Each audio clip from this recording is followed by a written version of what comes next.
Hello, আসসালামু আলাইকুম। কাস্টমারটি চাচ্ছিল যে তার গাড়িতে আমরা স্বরাজের মোবিলটি দিই। এই কারণে তার গাড়ির সাউন্ডটি খুব ভালো হয় এবং দীর্ঘদিন চালাইতে পারে।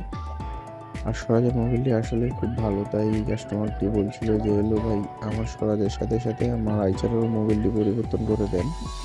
এই মোবিলটি খুবই ভালো। তাই আমি আমার আইচারেও এই মোবিলটি ঢালতে চাই।" তারপর আর কি আমরা যাই আইচারের মোবিল পরিবর্তন করি, এর মধ্যে স্বরাজের মোবিল দেই। স্বরাজের মোবিলটি দেওয়ার পর গাড়িটি আমরা সুন্দরভাবে সার্ভিস করি এবং সার্ভিস করার শেষে মোবিলটি দেই। মোবিলটি দেওয়ার পর গাড়িটি খুব সুন্দর সাউন্ড আসে। তাই এখন থেকে ইনি বললো যে এই মোবিলটি ব্যবহার করবো। আমরা চাই আপনারা সবসময় ভালো জিনিস ব্যবহার করেন, গাড়িটি যত্ন রাখেন, কারণ গাড়িটি যত্ন থাকলে আপনাদের জন্যই ভালো। তাই যে কোনো সমস্যা এবং পরামর্শের জন্য আমাদের সাথে যোগাযোগ করুন।